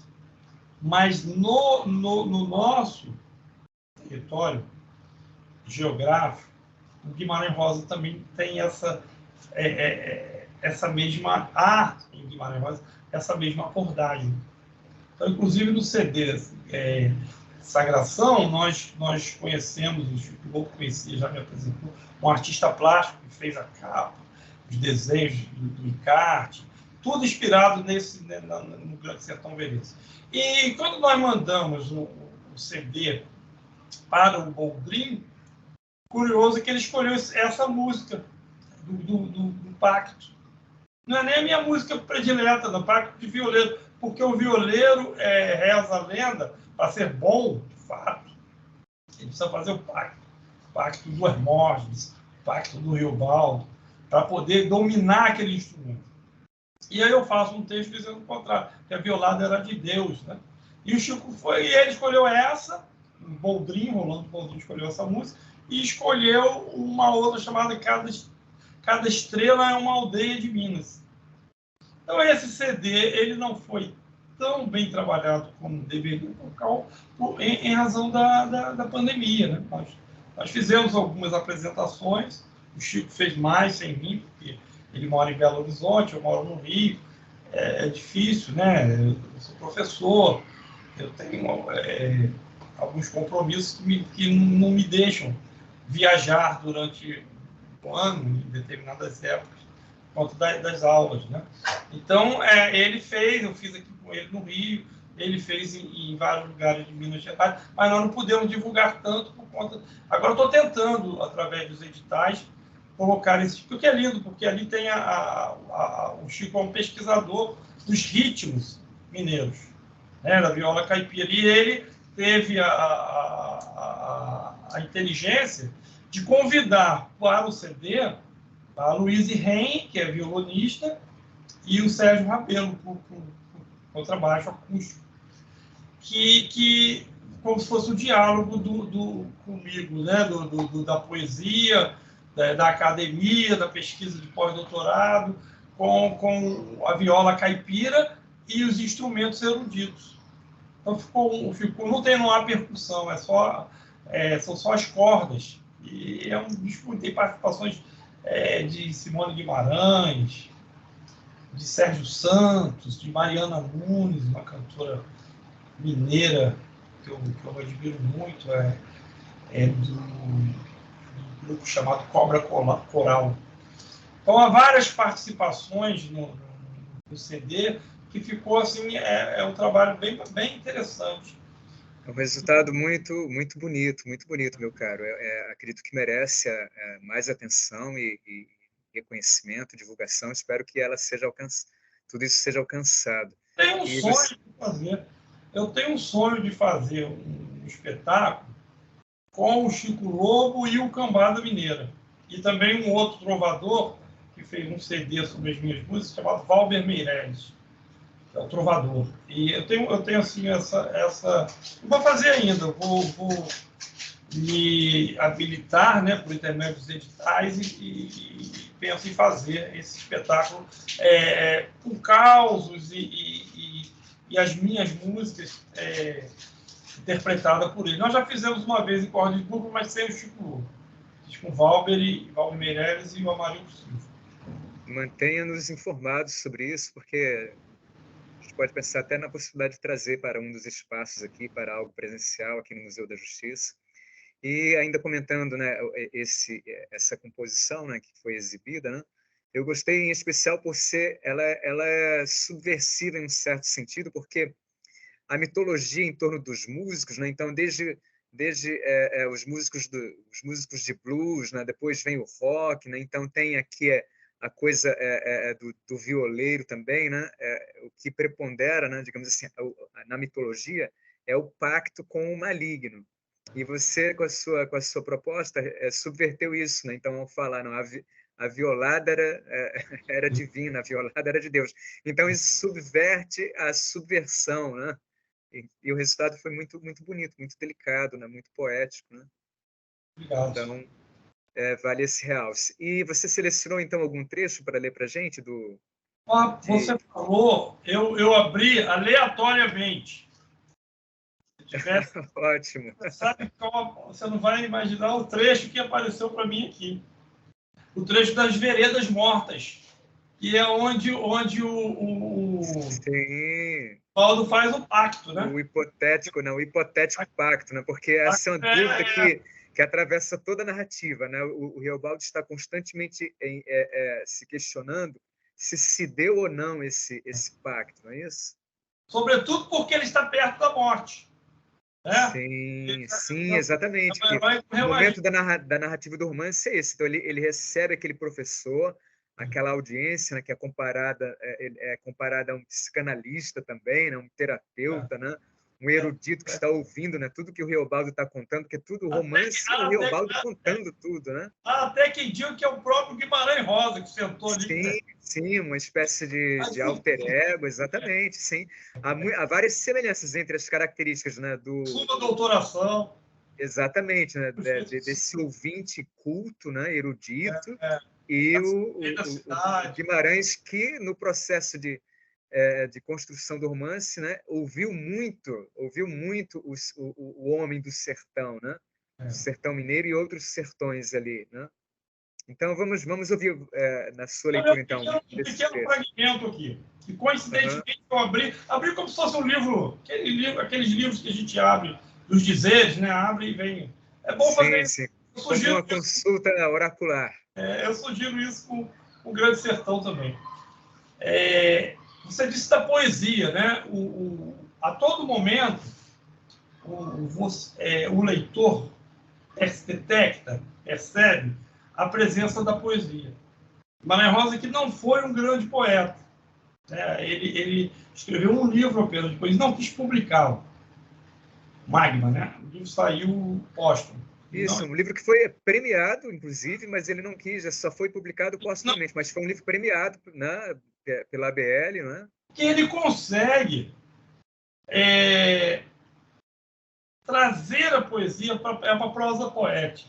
Todo o Grande Sertão ele é escrito através de uma prosa poética, quase tudo, né? Então, você separar, assim, são vários fragmentos que o leitor consegue apalpar essa poesia rosiana. Mas vamos ao fragmento que você me pediu, né? E eu abri aqui e caiu, olha. Eu caminhei para as veredas mortas, varei a quizaça. Depois tinha um lance de capoeira, um caminho cavado. Depois era o cerrado mato. Fui surgindo. Ali esvoaçavam as estopas, eram os caborés. E eu ia estudando tudo. Lugar meu tinha de ser a concruz dos caminhos. A noite viesse rodeando, aí friazinho, e escolher onde ficar o que tinha que ser melhor debaixo de um pau cardoso, que na campina é verde e preto fortemente, e de ramos muito voantes, conforme o senhor sabe, como nenhuma outra árvore nomeada. Ainda melhor era a capa rosa, porque no chão bem debaixo dela é que o careca, eu uso careca com letra maiúscula, uma das denominações, uma das múltiplas, das inúmeras denominações do demo, né? Dança. E por isso ali fica um círculo de terra limpa, em que não cresce nem um fio de capim. E que por isso, de capa rosa do judeu, nome toma. Não havia. A encruzilhada era pobre de qualidades dessas. Cheguei lá, a escuridão deu. Ou seja, ele mesmo, depois, ele faz o pacto. Isso é inegável. Gilbaldo, ele é um pactário. Mas ele vai, não sei se também por um fluxo de consciência, ele vai renegando a geografia, o espaço. Ele diz que não viu redemoinho nenhum, um risinho do capiroto, que ele não viu nada disso, então ele não fez o pacto. É como se, não sei se você conhece, um conto do Machado de Assis chamado O Enfermeiro. Sim, belíssimo. O enfermeiro mata o velho, o ancião que ele tomava conta, né? E estrangula num rompante de fúria, aguentando as diabruras do paciente, e ele mata o seu paciente. E para sua surpresa, recebe a herança. A vítima deixa a herança para o enfermeiro. E ele, no primeiro momento, diz assim, mas eu não posso aceitar essa herança. Afinal de contas, eu matei esse homem. Eu não fiz jus a herança nenhuma. Eu sou um assassino. Aí eu vou fazer o seguinte, eu vou dar essa herança para o orfanato. São os fluxos da consciência. Depois ele diz assim, não, peraí. Mas também dar toda a herança para o orfanato não é justo, porque, afinal de contas, eu aturei todas aquele ranzinhos, aquele homem insuportável. Eu vou dar 50% da herança. Depois ele pensa melhor e fala, sabe de uma coisa? Eu não vou dar coisa nenhuma, porque eu nem matei aquele homem. Ou seja, é o trabalho da consciência, o trabalho de persuasão da consciência, quando a gente quer uma coisa. Pode ser também, e Gilbaldo utiliza esse mesmo recurso, ele vai negando e vai desconstruindo todo o cenário daquele, porque o pacto ele faz. Tanto que ele pede para cada... Ele tem uma passagem do livro que é assim, bananeira treme para todo lado. Então ele mandava as rezadeiras, pagava uma aqui, outra lá. Ele tinha o compadre Quelebem, que era kardecista, ele tinha o protestante, que se acusava de pecador. Quer dizer, ele sabia que ele tinha feito, ele tinha vendido a alma dele. E aí, a mudança de comportamento, quando ele vira o branco, tudo isso se passou com ele. Agora ele começa a criar na sua consciência um processo de negação. Eu leio dessa maneira, mas a obra está para cada leitor, né? Está à mercê dos nossos olhares, né? Aberta a múltiplas interpretações, né? Pode ir verificando quais delas são mais consistentes, digamos assim. E tem uma certa coerência, né? Para não sair afirmando que o pai de Adorim obrigou que ela se travestisse de homem. Não, onde que a pessoa tirou isso? Então tem que ter um certo cuidado, né? Com determinadas afirmações ou asseverações. Sim, sem dúvida. Bem-vinda essa aproximação que você faz entre os dois autores brasileiros. Para quem não leu, recomendamos, né, esse conto extraordinário do Machado, uma narrativa sofisticadíssima. Ele já foi adaptado para o cinema em média-metragem. É o Matheus Nastergalli que faz o enfermeiro e o Paulo Altran faz o... Eu vi. Exatamente, o doente, né? Que é semi-terminal, terminal. Interpretações brilhantes e o conto é extraordinário. Recomendamos aqui. Eu vou pedir aqui para, em algum momento, depois do livro, se você puder procurar a imagem de um livro chamado, acho que é bem possível que o Wander também conheça, né? Um livro chamado Para Ler Grande Sertão Veredas, de Guimarães Rosa. Esse é o título do livro, Para Ler Grande Sertão Veredas, de Guimarães Rosa. É um livro do Luiz Carlos de Assis Rocha, e ele é um livro extraordinário, porque o Luiz Carlos de Assis ele fez um trabalho muito minucioso de dicionarização de todas as palavras que, para um leitor assim, contemporâneo, né, representariam dificuldade de leitura, né, para o Grande Sertão. Então, assim, serve de... uma espécie de manual. Exatamente. Então, você pode ter ali, né, com o vocabulário rosiano ali esmiuçado, né? Então, é uma recomendação, a dica aqui que eu dou para vocês todos, né? Quem, a partir desse encontro, porque os encontros aqui, Wander, eles funcionam dessa maneira. As pessoas podem ler com antecedência, a gente anuncia, né, a obra que vai ser discutida com em torno de um mês, então as pessoas podem ler com antecedência. A gente tem um clube de leitura aqui, então a gente anuncia também a programação do Humanitas, anuncia a programação do Sarau de Poesia, que a gente tem também, o Sarau do Museu, o Sarau do Museu, o Leituras no Museu e o Humanitas. Então, a gente anuncia com bastante antecedência, a pessoa pode se familiarizar com o universo do autor, da obra que vai ser, né, do autor tematizado ou obra tematizada. Então, esses encontros funcionam como um estímulo também para a leitura futura, para quem não leu, né? Nós tivemos aqui uma audiência, estamos com uma audiência de algumas dezenas de presentes aqui, tivemos em torno de 40 e poucas pessoas hoje conosco, né? Então, essa é uma dica, depois a gente tenta exibir aqui a imagem. A gente, te ouvindo aqui, né, eu tinha até estava com esse, né, vou antecipar aqui uma pergunta, né, ouvindo você ler aqui um fragmento, né, ia te perguntar o que você acha de ler o Grande Sertão Veredas, né, em voz alta. Você já experimentou isso? Como é que isso funciona? Olha, aqui está a imagem da obra, olha. A dica aqui para vocês, para ler Grande Sertão Veredas, de Guimarães Rosa, então. O autor é o Luiz Carlos de Assis Rocha. Depois, Lívia, se você puder partir, pode até compartilhar, eu agradeceria se você puder compartilhar o link. Eu tenho aqui, o nome da editora é Páginas Editora.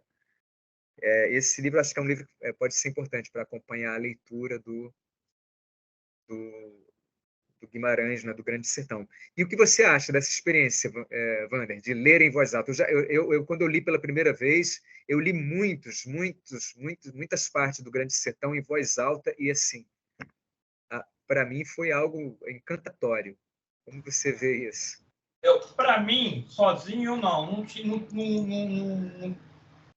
tenho esse hábito. Mas eu sou professor de literatura, né? E eu já dei curso.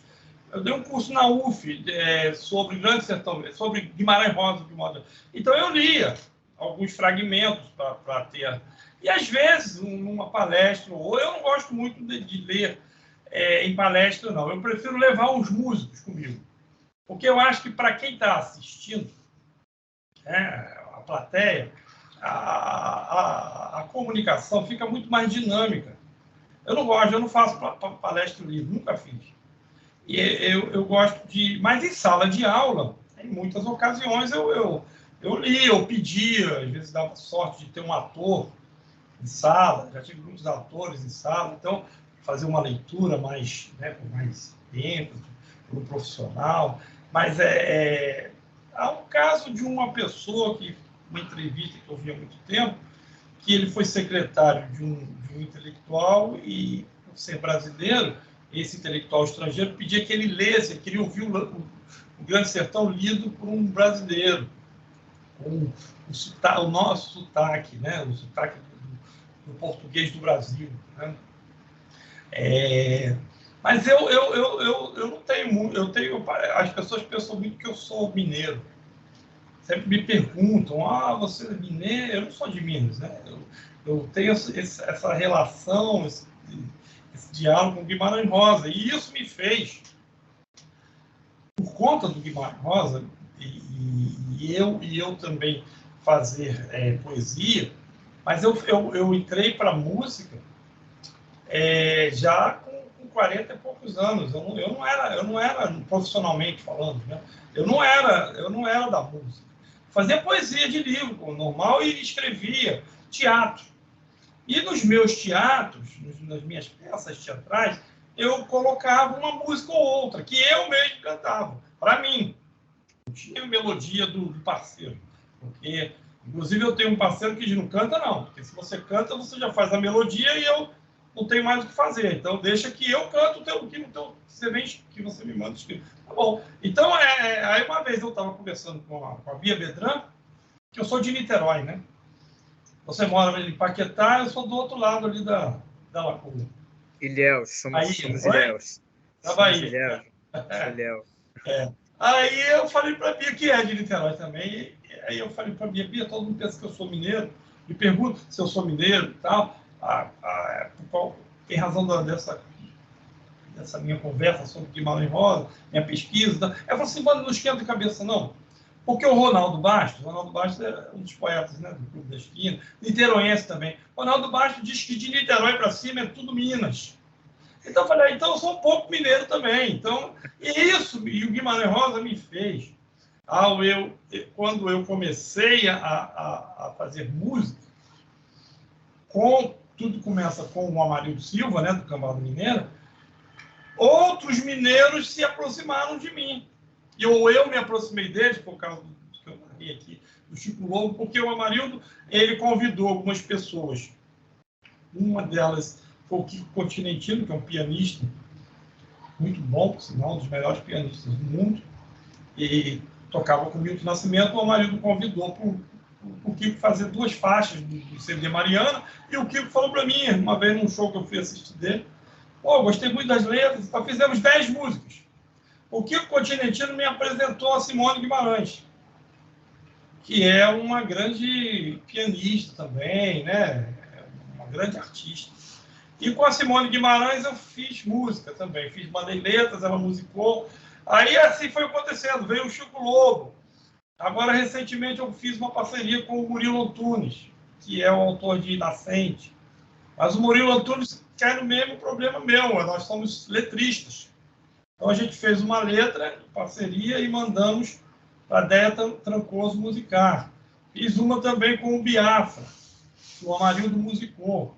Então, quer dizer, quando o sujeito é só letrista, fica mais difícil, porque eu preciso de um músico, né? De um melodista. E aí, nesse percurso, muitas meninas mineiras, eu fiz com uma menina chamada Yaya Drummond, uma grande cantora, tem a Nádia Campos, também de Minas, tem uma que é sensacional, a Lísia Condé, que é de Minas, mas mora no Rio Grande do Norte. Assim, uma gama, a Sara Abreu, é de um grupo chamado Iambuzinho, que canta Guimarães Rosa. Então, o Guimarães Rosa tem muitos adeptos Muitas Mas parcerias, então, eu fiz estabelecidas. uma com um cara do Pará, uma letra mineira chamada Saudadezinho. Eu fiz com o Nilson Chaves, que é o grande artista paraense, que morou no Rio. Então, essa coisa da música tem isso, né? Tem um menino agora que é o meu parceiro mais jovem, Renato Novaes, aí já é uma música em castelhano, porque aí já tem um outro lado meu também de compositor que sai do universo mineiro. E aí entram os cariocas, a Genor de Oliveira, a Gabi Buarque, esse menino, Renato Novaes, que musicou um poema meu em espanhol. Enfim, a música abriu um espaço para mim assim, que eu não esperava. Jamais imaginava. Entendeu? Ter acesso a esses grandes músicos, né? Porque são pessoas que conhecem música assim. Eu nunca eu comecei a fazer um trabalho com o Francis Haime. Quer dizer, o Cristóvão Bastos está com um monte de letras minhas lá. Quer dizer, a coisa da música tem isso, né? Ela vai expandindo e você vai fazendo esses contatos. A Cristina Saraiva, que é parceira da Simone Guimarães, eu mandei uma letra para ela também, ver se ela compra. Ela também é letrista, mas ela disse que gosta mais de trabalhar em cima da melodia. Eu já tenho mais dificuldade de botar letra em melodia. Botei com o maestro lá de Lumiar, Mena Barreto, botei uma letra na melodia dele, que ele falou que só eu poderia ter letrado aquele grande compositor. Então, quer dizer, a música tem isso, porque a música, assim como o teatro, tem essa interlocução, né? Esse convívio que o literato não tem. Né? Eu me descobri romancista, né? E vai sair agora o meu romance. Hoje, de 50 anos, eu também não imagino. As coisas acontecem muito sem querer comigo, sabe? Eu não tenho muita explicação lógica para nada, não, porque eu virei cronista do Jornal do Brasil sem nunca ter escrito uma crônica na minha vida. O Dionísio da Silva, que é o escritor, falou para mim, nós estávamos almoçando com um amigo nosso que é padre, doutor em Roma, tal, e ele falou assim, mano, eu estou precisando de uma pessoa para dividir comigo a coluna do JB, às quartas-feiras. Você sabe fazer crônica? Eu falei, lógico. Quem é que não sabe? Qual o escritor que não sabe fazer uma crônica, Deus? Tem alguma lá? Eu deve ter uns 50, mentira. Não tinha nenhuma. Então manda para mim uma crônica hoje, porque eu preciso enviar para o editor, que era o Borges, português, rígido, cara, muito rígido na revisão, na correção. E eu falei, agora, como é que eu vou fazer? Cheguei em casa, peguei uma dramaturgia que eu tinha feito por encomenda sobre Nelson Cavaquinho. Era o centenário do Nelson Cavaquinho. Peguei aquilo, cara, as histórias do Arco da Velha do Nelson Cavaquinho, escrevi uma crônica. Mandei para o Dionísio enviou para o Borges, a crônica foi aprovada. Eu virei cronista do Jornal do Brasil, sem de uma hora para outra, da noite para o dia. Eu chego de Belém, tinha que fazer uma palestra em Belém sobre Guimarães Rosa. Quando eu volto de Belém, está a minha crônica no Jornal do Brasil. Eu tomei um susto. Eu falei, eu virei cronista. Depois fiquei 5 anos quase escrevendo. Dionísio saiu, foi escrevendo no Observatório da Imprensa, que o Dines me convidou, e o Borges falou, você assume a coluna, então. E eu, toda quarta-feira, era obrigado a escrever uma crônica. Quer dizer... Muito bom, muito bom. Agora, depois de 50, eu começo a escrever romance. Vai sair agora o meu romance A República do Cruzeiro do Sul, pela editora Almedina, de Portugal. Portugal, sim, sim. Já está no prelo. Agora aguardar para fazer os lançamentos, né? Mais uma faceta sua, então, aqui exposta. Meu caro, são vários, né? A gente percebe, então, esses vínculos, né, entre... em cada arte, né, você falou sobre os vínculos musicais, as parcerias e os vínculos entre as artes. Nós estamos nos aproximando do final do evento de hoje, mas acho que nós podemos fechar com chave de ouro. Eu vou pedir para que seja exibida essa parceria sua com o Amarildo Silva. Seria... Então, nós vamos exibir essa parceria que também tematiza o universo, né? O universo do Guimarães Rosa, né? O universo mineiro. E depois ouvimos suas palavras finais. Algumas das perguntas que eu tinha planejado fazer, você acabou respondendo na sua fala inicial. Então, nós vamos fechar aqui hoje, vamos nos aproximando, né, do fechamento do encontro. Eu preferi, em vez de exibir o vídeo, né, a que nós tivemos acesso, exibir o áudio para priorizar, né, a gravação do vídeo não estava muito boa, então no áudio, para priorizar a audiência, né, a escuta do seu trabalho como letrista, né, com a Amarildo Silva interpretando, então, essa canção que tem a sua letra. Então, vamos ouvir agora. Quem me dera, né? Você falou, né? Não é de Minas, não é mineiro, ainda que de Niterói para cima tudo seja Minas. Essa letra saiu após a conversa com a Bia Bedran. De Niterói para cima tudo Minas. Aí eu fiz a letra com o Amarildo.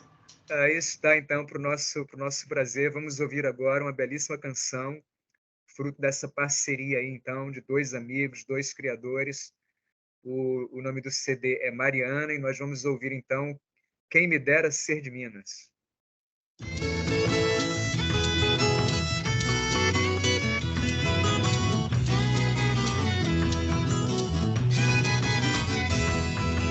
A quem me dera ser de Minas e adentrar tuas vilas e catedrais, despetalar rosas por rosa, a sombra dos vultos e curitizais.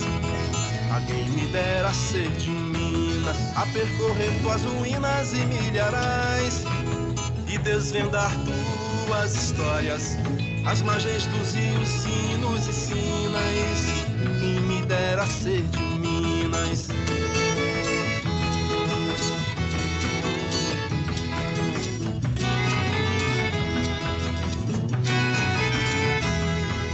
A quem me dera ser de Minas, a entoar tuas cantigas e madrigais, e desbravar os teus segredos, à luz dos espíritos ancestrais.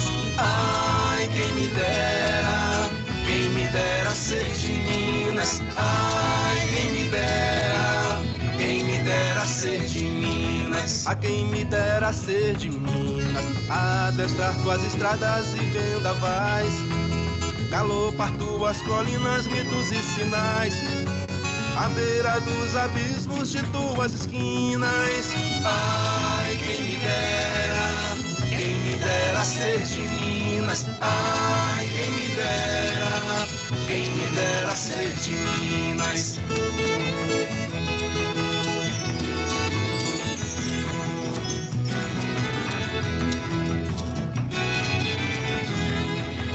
A quem me dera ser de Minas e adentrar tuas vilas e catedrais, despetalar rosas por rosa, a sombra dos vultos e buritizais.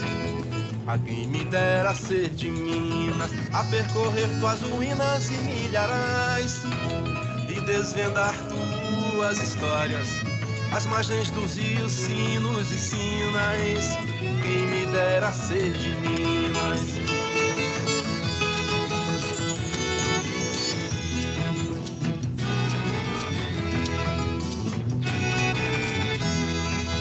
A quem me dera ser de Minas, a entoar tuas cantigas e madrigais, e desbravar os teus segredos, à luz dos espíritos ancestrais.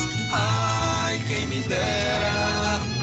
dera ser de Minas. Ai, quem me dera ser de Minas. A quem me dera ser de Minas, adestrar tuas estradas e vendavais, galopar tuas colinas, mitos e sinais, à beira dos abismos de tuas esquinas. Ai, quem me dera ser de Minas. Ai, quem me dera ser de Minas. Ai, quem me dera ser de Minas. Ai, quem me dera ser de Minas. Ai, quem me dera ser de Minas. Ai, quem me dera me dera ser de Minas, ai, quem me dera ser de Minas, ai, quem me dera ser de Minas.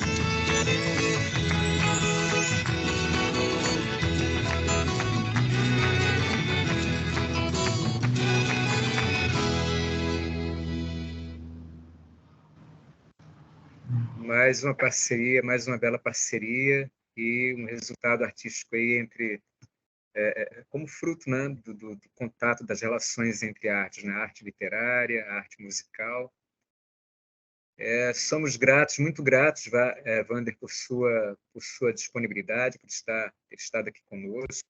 Agradecemos aqui a audiência que nos acompanhou até o momento, até o presente momento. E vamos ouvir, então, as palavras, né, as palavras finais do nosso convidado. E esperamos ter a audiência de vocês nos nossos próximos eventos e quem sabe, então, também depois ter algum evento presencial aqui com a presença, né, com a participação do Wander, de outros artistas, músicos. Então, essa é a nossa expectativa.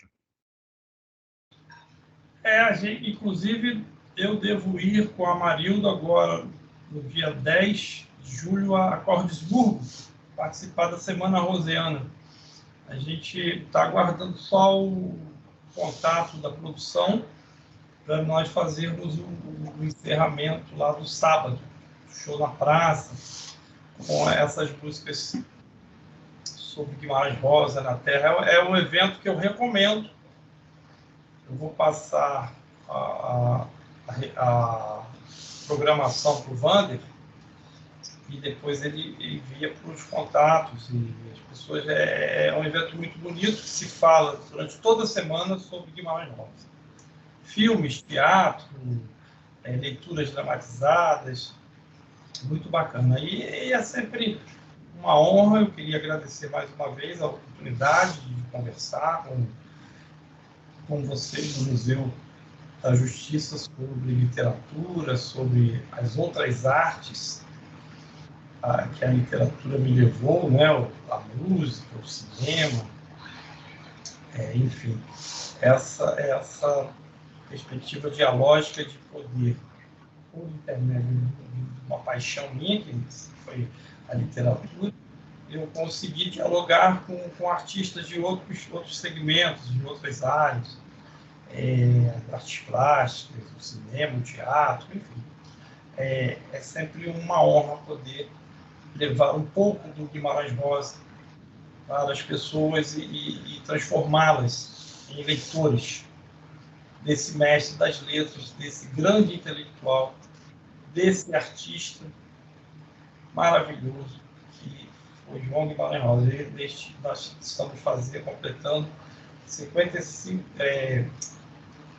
em 2023, 55 anos da morte do Guimarães Rosa.